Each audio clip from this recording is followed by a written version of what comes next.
Now, some months ago, a young woman called Zhao Hongxia rose to fame or notoriety overnight when she featured in a sex tape that was released online by a citizen journalist called Zhu Ruifeng. Now, the video showed Zhao in a compromising position with a Chongqing Communist Party official named Lei Jiangfu.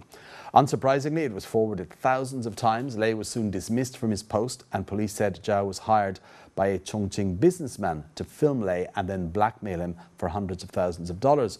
But not only Lei was involved, another 10 officials were soon sacked amidst claims that they also appeared with Zhao in similar videos as part of a wider extortion scheme.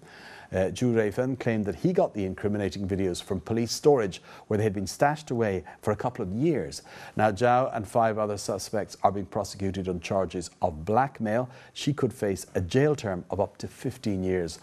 Meanwhile, what has happened to Lei and the other officials since their dismissal is more of a mystery. They have been prosecuted finally, but have spent much time under secret investigation by the internal Communist Party Disciplinary Committee. The fates of the two participants, or the different fates of the two participants of this video, are being much discussed on the Chinese internet. So to find out what's being said these days, let's head over now to our researcher Esther Deng in the newsroom.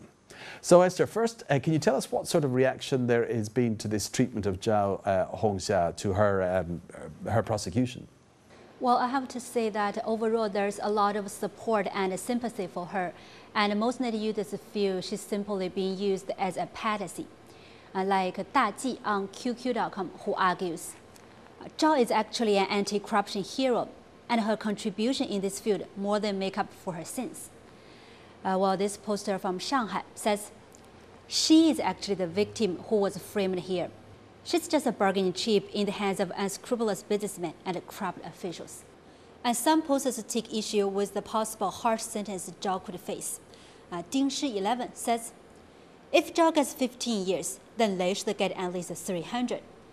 And a poster on Sohu.com feels that the young woman should be rewarded rather than punished. Whatever her intentions were, without her, these corrupt officials wouldn't have been exposed. And the anonymous poster from Zhejiang worries about repercussions of the harsh treatment of Zhao. If other people are going to end up like Zhao, who will dare to report corruption in the future?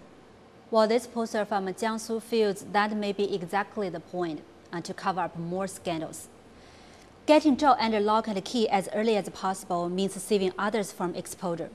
A dozen Lei Jiangfus have fallen, but thousands more want to survive. In fact, I could only find one post supportive of the treatment of Zhao, and that was from an anonymous poster. A person with self-esteem and self-respect wouldn't do anything like her. A civilized woman won't act as sex bait. So a lot of sympathy for Zhao Hongxia's plight, and not much for the officials he was involved with, it seems. But what do net users feel about what's happened to them, to these officials? Well, compared to the information available on Zhao's position and the speed of her persecution, the situation of the officials seems much less clear. As party members, they've been under secret internal investigation for 5 months. While we've heard Lei is to be prosecuted, there's no more information available. And of course, that leaves room for all sorts of speculation. But most net users certainly feel persecuting Zhao first is putting the cart before the horse. The Yueliang Bushou has this comparison. It's like a play with the lead roles missing and the actors standing in for them. And Hao Ren from Anhui paraphrases a popular anti-corruption slogan of the moment, saying, in this case, why does the government only dare to beat the flies and not the tigers? Flies and tigers is a metaphor for low and high-level corrupt officials. And a poster named Huo Huo warns that even if the officials are punished, that may not be the end of it. They may get medical parole later, and they and their family are still taken good care of and lead a comfortable life. And this poster summarizes the online indignation. Corrupt officials cause more indignation than Zhao, who is a victim. But still, the persecution begins with her. It again shows the authorities' complete lack of PR skills. If they said what was happening with the officials at the same time, this would avoid the impression that there's one law for the elite and another for the rest of us. Okay, Esther, just to wrap up on a broader level, this case came to light after a citizen journalist released the incriminating video online. What have net users to say about the way that corruption cases have been exposed recently? Many of them, it seems, by members of the public like this. Well, quite a lot. Some sarcastically call this Chinese-style corruption fighting.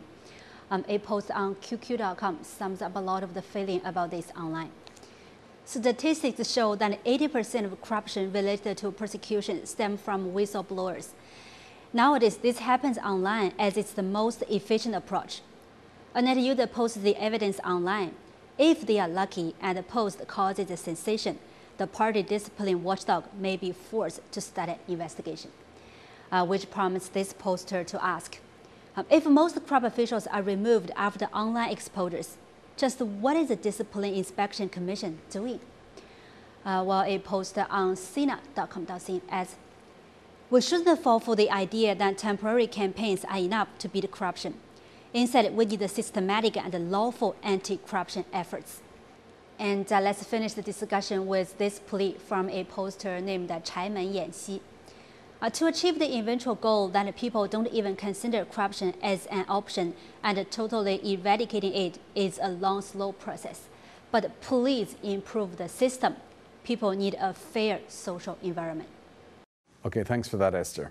And that was China Take researcher Esther Dung with online reaction to the prosecution of that young woman in the Chongqing sex video case. Next up on China Take, some of the top trending phrases on China's most popular search engines.